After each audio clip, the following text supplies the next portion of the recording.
Palangkaraya dari jurusan D3 Farmasi, ingin menanyakan seputar produk-produk yang sudah Ibu kembangkan di Kota Kalimantan Tengah, khususnya Palangkaraya. Baik. Oke, selamat sore. Assalamualaikum warahmatullahi wabarakatuh. Kami dari Berkat Tuhan Kayu, saya Heni Wijastuti, owner Berkat Tuhan Kayu, mengucapkan selamat datang buat adik-adik yang cantik-cantik sama yang ganteng-ganteng ini ke rumah produksi Berkat Tuhan Kayu. Oke, apa lagi yang Ibu bisa Ibu bantu? Kalau boleh tahu Ibu sebelumnya izin, ini kalau Berkat Tuhan Kayu ini produknya ada apa aja Bu? Kalau Berkat Tuhan Kayu itu di awalnya, saya cerita sedikit ya. Berkat Tuhan Kayu itu sebetulnya branding dagang produk Ibu yang khususnya yang herbal. Tapi jadi herbal itu ada 12 varian herbal yang Ibu produksi. Terus di tahun 2015 saya kembangkan lagi menjadi Berkat Tuhan Kayu Food and Drink. Itu produknya kopi lokal, Ibu kasih branding Opang, kopi Pangko. Terus di tahun 2022 Ibu kembangkan lagi menjadi 3 usaha itu olahan makanan yang bahan bakunya itu hasil pertanian. Itu ada 7 ya. Kalau dari produk Berkat Tuhan Kayu sendiri Bu, yang paling best seller apa? Best sellernya bawang dayak sama ini sih ada 3 sebetulnya, bawang dayak, bejakah, terus sama yang Ibu kasih brand produknya itu pro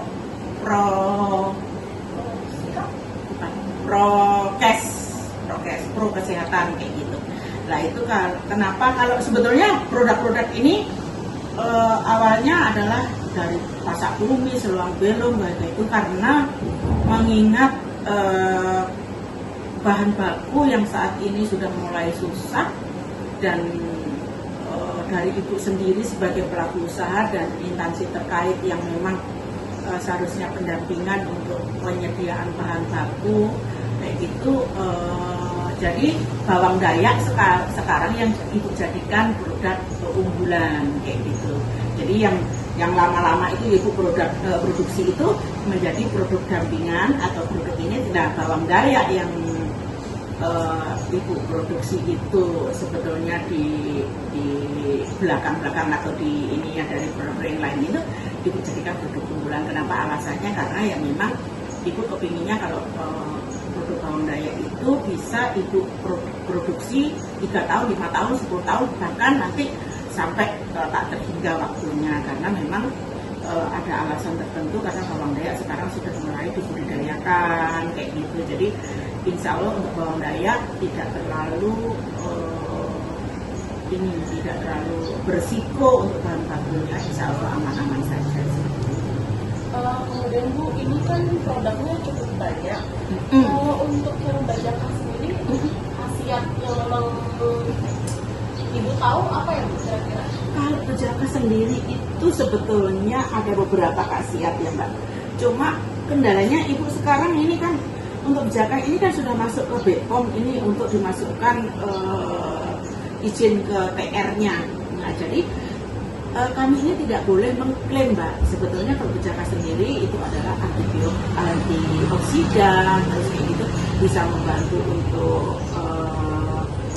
penyembuhan kanker dan sebagainya sebetulnya. Tapi Ibu tidak bisa ngeklaim kalau yang sudah Ibu masukkan untuk diteliti di BPOM itu dalam arti diteliti produknya bukan penelitian secara klinis ya. Nah, itu udah tidak bisa ngeklaim. Paling-paling Ibu memberikan klaim-klaiman untuk memperbaiki fungsi kesehatan seperti itu. Berarti lebih ke khasiat empiris yang berarti. Iya. Kalau secara klinis belum karena memang sesuai dengan izinnya Ibu masih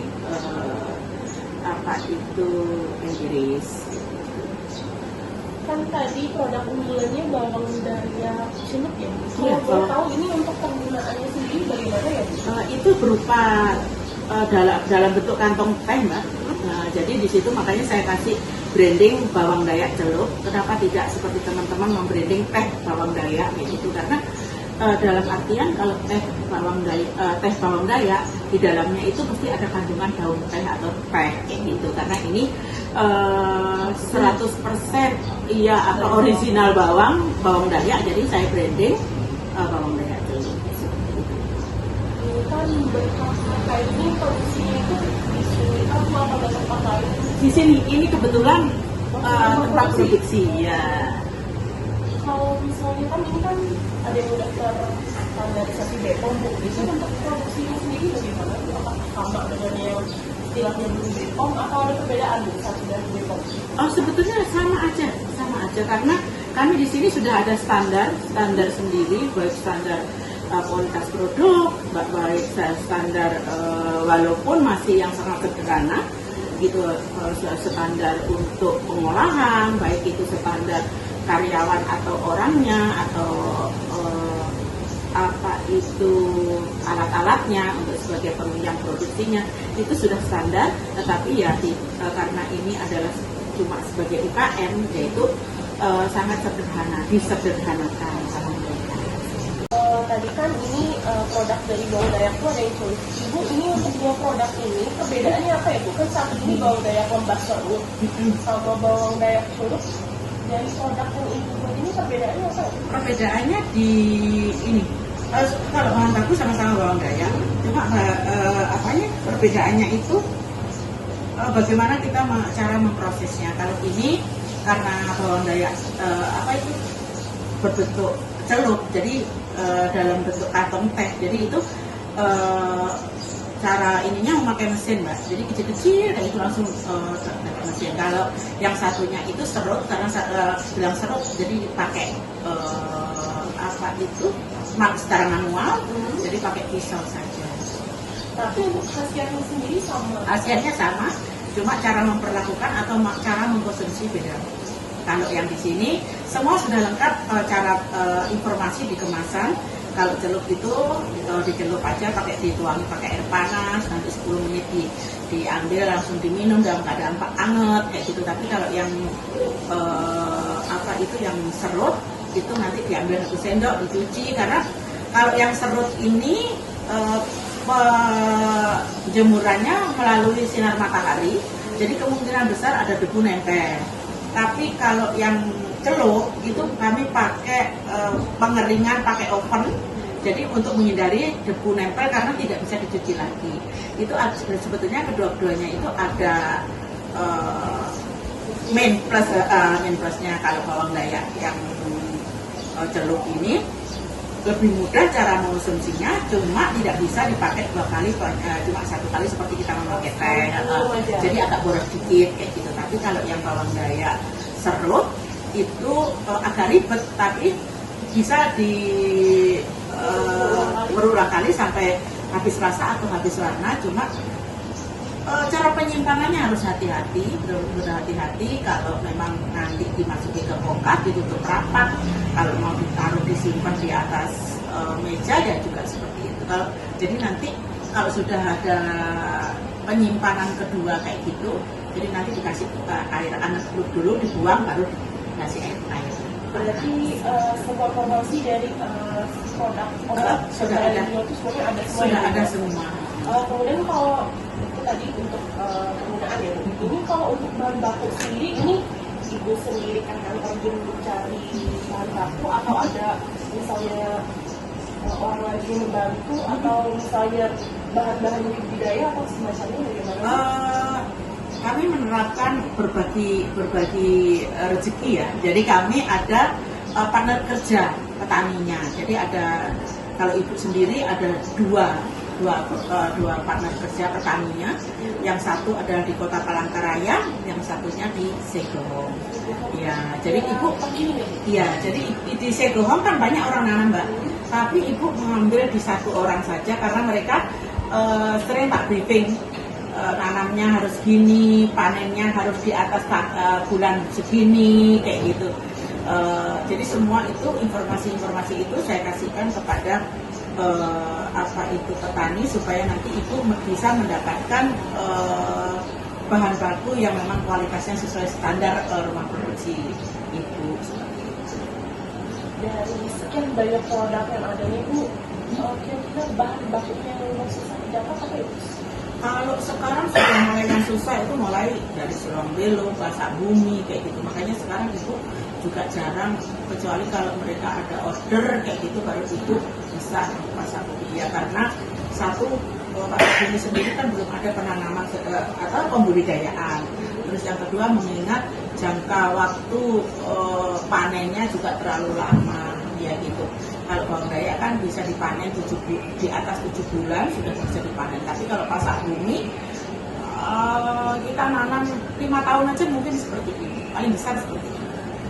Jadi sebetulnya kalau toh ditanam pun atau budidaya pun kalau untuk dipakai usaha memang tidak worth it.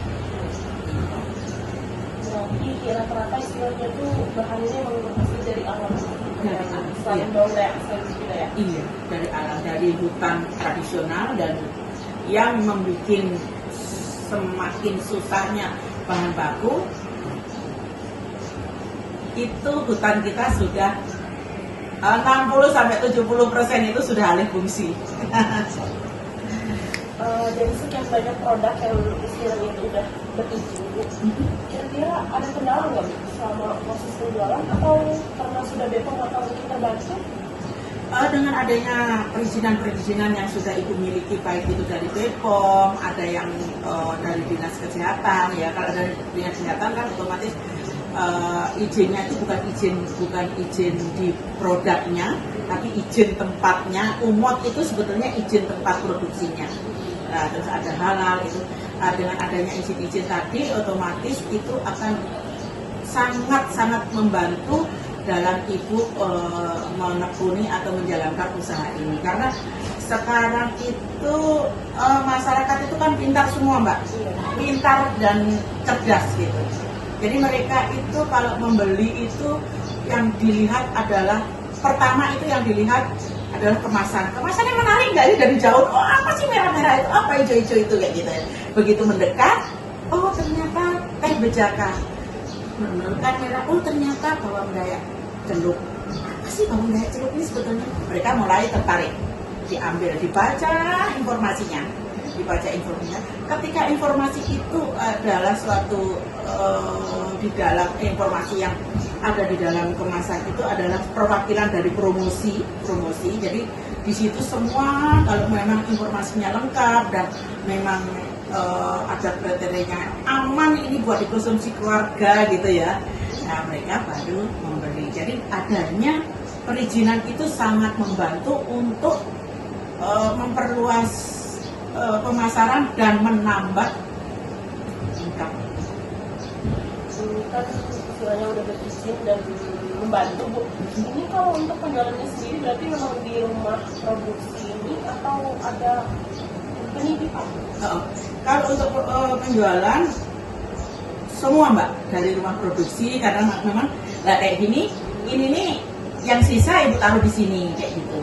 Paling-paling disisa di sini 1 minggu udah habis kayak gitu. Jadi yang di rumah produksi ini kalau untuk herbal yang sisa-sisa. Nah kayak untuk makanan-makanan kayak gitu, paling besok udah habis itu. Tadi sebagian udah dikeluarkan gitu. Jadi itu pemasarannya selain di rumah produksi ada beberapa outlet di Pasar Kahayan itu hampir semua teman-teman yang jualan herbal itu untuk bawang dayak dan teh bejaka itu semua ngambil ke Ibu. Terus ada di outlet atau toko-toko oleh-oleh gitu, ada di Jalan Batam, ada di Polda situ, ada di Manjuhan kayak gitu. Terus ada juga di retail modern, ada di Hypermart, ada di Sandis kayak gitu. Untuk Kalimantan Tengah aja, untuk Palakan aja seperti itu. Nah itu juga ada di beberapa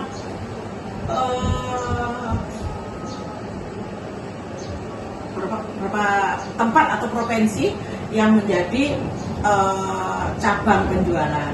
Ada di Sumatera, ada di Cianjur kayak gitu. Itu yang memang cabang penjualan yang dalam Ibu sebutkan itu yang jumlahnya memang lumayan besar kayak gitu. Tapi kalau untuk yang online yang untuk pemakaian sendiri itu nggak disebutkan. Itu yang disebut juga tadi ada yang jumlahnya besar, sekali order itu bisa di atas 300 pieces. Baik Ibu, kita udah ada di akhir pertemuan. Terima kasih atas ilmu dan pengalamannya tentang semua produk-produk yang Ibu luncurkan untuk Kalimantan Tengah. Iya, Ibu juga terima kasih dan mohon maaf udah mau bikin adik-adik aja kali ya menolak ya. Dan mohon maaf atas keterbatasan informasi yang Ibu berikan hari ini. Mudah-mudahan dengan sedikit ada keterbatasan ini informasi-informasi yang Ibu kasihkan kepada adik-adik bisa bermanfaat buat adik-adik untuk kedepannya. Ibu, kami ada pesan untuk kedepannya. Semoga semua produksi Ibu semakin berkah, semakin meluncur, membludak, khususnya untuk di Kalimantan Tengah sendiri ya Ibu. Dan kami berterima kasih banyak juga Ibu udah mengenalkan Bawang Dayak, Bajaka dan lain-lain sampai keluar nasional ataupun sampai internasional gitu. Siap, banyak terima kasih.